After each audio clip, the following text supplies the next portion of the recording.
ఇండియాలోనే #1 varicose veins hospital Avis vascular centre. నమస్కారం గురుగారు. శ్రీమాత్రే నమః. గురుగారు, చాలామంది శ్రావణ మాసంలో కామాక్షి దీపం అని చెప్పేసి పెడుతూ ఉంటారు కదండి.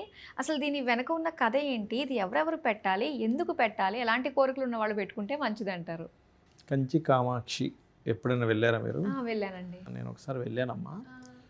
నేను ఫస్ట్ టైం వెళ్ళినప్పుడు చూసేసరికి ఇంకా హారతి ఏమి ఇవ్వలేదు, అలంకరణ కూడా స్టార్ట్ చేయలేదు.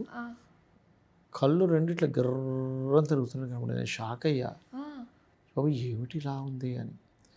అంటే అమ్మవారి హారతి ఇచ్చేటప్పుడు ఆ కళ్ళను మనం చూస్తే కనుక ఇలా తిరుగుతున్నట్టు అనిపిస్తుంది. That is different case. అది గనక మనం చూస్తే గనక మనకి దోషాలు, అంటే మన అమ్మవారి కడకంటి చూపు పడితే దోషం పోతుంది అంటారు చూసారా. అలాగే అక్కడ ఉండే ప్రతీక ఏంటంటే మనకి పౌర్ణమిలు వస్తాయి చూసారా. పౌర్ణమి రోజు మొత్తం తిరుగుతూ ఉంటుందట అమ్మవారు. తిరిగి ఎవరిని కరుణిద్దామా అంటుందట. అందుకే పౌర్ణమి రోజు అక్కడికి వెళ్ళి చాలామంది అక్కడ కొంత బస చేస్తారు, అసలు అభిషేకం చేస్తారు. బుధ శనివారాలు, బుధ ఆదివారాలు ఉంటుంది. అద్భుతం అసలు అంటే ఇంక మన జన్మ ధన్యమైపోయింది అనిపిస్తుంది అభిషేకం చూస్తే. పసుపు, గంధము, కుంకుమతో, పాలతో, నీళ్ళతో రకరకాల అభిషేకాలు ఇలా జరుగుతూ ఉంటాయి. ఇక్కడ సగం నుంచి పోస్తాడు. ఇలా పోస్తే ఏమవుతుంటుందంటే సగం ఈశ్వరుడు సగం అమ్మవారు అన్నట్టు అనిపిస్తూ ఉంటుంది. అసలు అద్భుతం అది. అంటే మన జన్మధన్యం అవ్వాలంటే అభిషేకం చూడాలి. నేను చాలాసార్లు వెళ్ళాను. అయితే మీకు కామాక్షి దీపం అని అక్కడే ఎక్కువగా అమ్ముతుంటారు. కామాక్షి అమ్మవారి ఆలయం దగ్గరే, బయట కూడా అమ్ముతారు మనకి ఇక్కడ. అయితే దాన్ని ఏంటంటే చాలామంది ఎక్కువ దారిద్ర్యంలో ఉన్నామండి అన్నప్పుడు అంటే ఇలా విగ్రహం ఇలా అమ్మవారిదే ఉండి దానికి దీపం ఉంటుంది ఇలా. ఇక్కడ నేను అనేది ఏంటంటే కామాక్షి దీపాన్ని పలానా రోజే పెట్టాలని కానీ అలా ఏముండదు. శుక్రవారం ఏ శుక్రవారం అయినా పెట్టుకోవచ్చు. ఇంకొంతమంది శ్రావణ మాసం కాబట్టి పెడుతూ ఉంటారు. అది పెద్ద ఇదేం కాదు. అయితే ఇక్కడ మనం అర్థం చేసుకోవాల్సింది ఏంటంటే నువ్వు కేవలం శ్రావణ మాసంలోనే పెడితే వస్తుంది అమ్మవారి అనుగ్రహం, లేకపోతే వేరే రోజు రాదు అనేటువంటి కాన్సెప్ట్ ఫస్ట్ పక్కన తీసేసేయండి. అమ్మవారి దీపం పెడుతున్నాను, మీ మైండ్ ఎంతసేపు కూడా ఏంటంటే అమ్మవారికి నేను పూజ చేస్తున్నాను, నా అంత అదృష్టవంతులు ఇంకోరు లేరు, పూజ కూర్చోకని అమ్మవారు వస్తుంది అని అది జరుగుతుంది, నిజంగా జరిగేది. అది మన కంటికి కనిపించట్లేదు కాబట్టి మనం సరే పూజలో కూర్చున్నాము, అక్కడ పటం ఉంది, అక్కడ దీపం ఉంది, ఏదో చేస్తున్నాం వెళ్ళిపోతున్నాం అనుకుంటే మీకు రిజల్ట్ కూడా అలాగే వస్తుంది. అలా కాదు, నేను కూర్చున్నాను, ప్రాణప్రతిష్ఠ మంత్రం చదివాను, ఆవాహనం చేశాను అమ్మవారిని, అంటే ముందుగా మనకి ఆచమనాలు ఇవన్నీ ఉంటాయి కదా, అవన్నీ చేశాను అని అనుకున్నప్పుడు అప్పుడు 100% అమ్మవారు వచ్చి కూర్చుంటుంది. మీరు ఇక్కడ ఇలా పూజ చేస్తుంటే మీ కుడివైపు ఇక్కడ నిలబడి ఉంటుంది. అందుకే చూడండి, మనకి ఎడంవైపు రాక్షసులు ఉంటారు, కుడివైపు దేవతలు ఉంటారు. ఇలా చూస్తూ ఉంటుంది ఎలా చేస్తున్నాడో పూజ.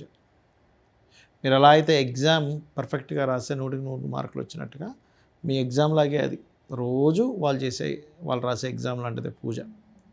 ఎందుకంటే పూర్వ వైభవాన్ని ఇచ్చేది పూజ. పూజ అంటే పూర్వ వైభవాన్ని ఇచ్చేది. ఇప్పుడు మీకు దేవత పని ఏమిటంటే మీరు చేసినటువంటి కర్మకి ఫలితం ఇవ్వడం దేవత పని. మీరు ఎంత చేస్తే అంత. చాలామంది అంటుంటారు ఏమండి, చాలా పెద్ద హోమం చేశాము, చాలా బాగా చేసాము అంటారు. నేనేమంటానంటే చాలా బాగా చేసామని మీరు అనకూడదు, అమ్మవారు అనుకోవాలి. వన్స్ అమ్మవారు అనుకోని వీడు నా బిడ్డ అంటే అందరూ పిల్లలే, కానీ స్పెసిఫిక్గా ఉంటుందిగా. అలా అనుకున్నప్పుడు మిమ్మల్ని కంటికి రెప్పలా తనే చూసుకుంటూ ఉంటుంది. మీకు ఎవరైనా కీడు చేద్దామంటే ఫస్ట్ దేవత వెళ్ళిపోయి అక్కడ వాడిని ఏం చేయాలో చేస్తుంది. సీరియస్గా చెప్తున్నా ఈ మాట.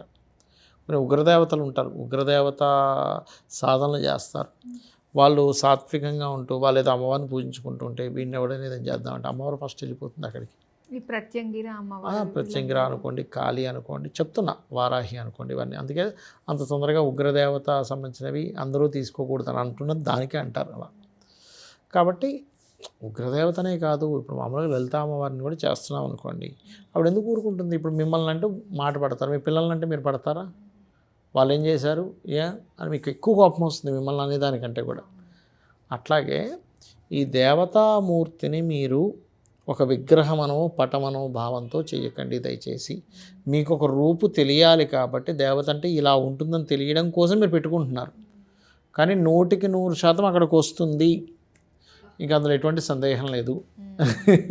అసలు అదంతా మీరు అంటుంటేనే ఇన్నాళ్ళు ఏంటంటే ఏదో చేసామా అయిపోయినా దీపం పెట్టేసామా అన్నట్టుగా ఉంది. కానీ అమ్మవారు అక్కడ ఉంది చూస్తుంది అంటే కనుక ఎంత భక్తి శ్రద్ధలతో చేస్తామండి అసలు. అంతే కదండి మరి. ఎందుకంటే మానవ జన్మకు మాత్రమే అదొక వచ్చిన గొప్ప అవకాశం పూజ చేసుకునేది. మీకు ఏ జన్మకి అది ఆ జ్ఞానం ఉండదు.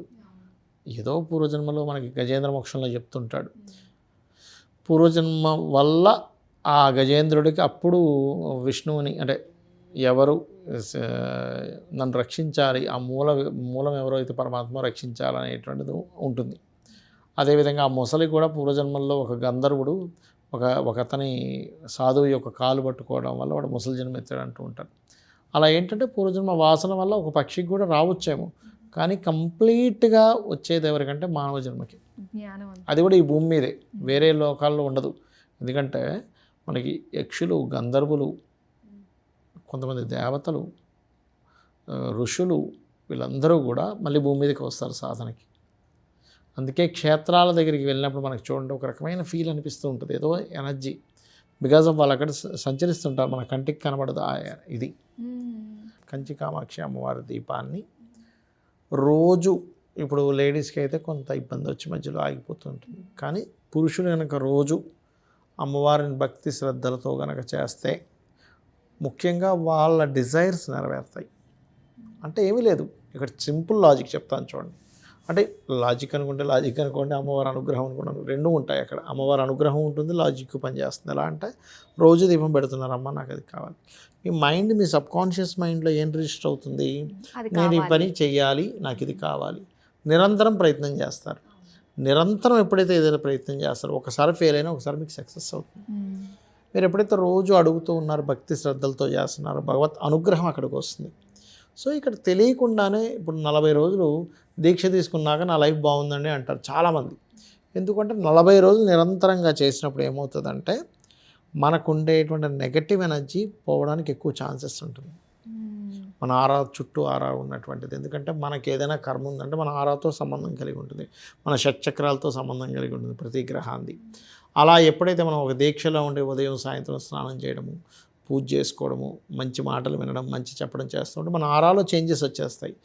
ఆరాలో ఎప్పుడైతే చేంజెస్ వస్తుందో మన కర్మలో చేంజ్ వచ్చేస్తుంది, మనకు ఉండేటువంటి దోషాలు పోతాయి. అలా రోజు అమ్మవారి దీపం, కామాక్షి అమ్మవారి దీపం పెట్టి కామాక్షి అష్టోత్తరాలు చదువుకున్నట్లయితే ఖచ్చితంగా బాగుంటుంది. అంటే మీరు అన్నారు కదా అది కంచిలో మాత్రమే ఉంటుంది ఆ దీపాలు. అంటే కంచిలో దొరుకుతాయి, ఇప్పుడు బయట కూడా దొరుకుతాయి. ఒకప్పుడు అక్కడే దొరికేవి, ఇప్పుడు బయట కూడా దొరుకుతాయి. మీకు ఏ టెంపుల్కి వెళ్ళినా దొరుకుతుంది. మనం అదే సంకల్పం చేసుకున్న ఆ దీపాన్ని ఇంట్లో వెలిగించినట్టుగా కూడా కంచి అమ్మవారి కామాక్షి దీపాన్ని అంతే సంకల్పం చేసుకున్నా కూడా అది అవుతుంది. ఎందుకంటే సాక్షాత్ లలిత అమ్మవారి రూపమే కంచి కామాక్షి. అంటే లలిత అమ్మవారి రూపమే మరో రూపం. మీరు అన్నారు కదా అసలు మంచి మాటలు మాట్లాడుకున్న చోట, పూజ భక్తితో చేసిన చోట అమ్మవారు ఉంటుంది అని చెప్పేసి, ఇప్పుడు కూడా అమ్మవారు ఉంది అనే భావన వస్తుందండి. ఉంటుంది. చాలా చక్కగా మాకు వివరించినందుకు ధన్యవాదాలు గురువు. శ్రీమాత్రే నమః.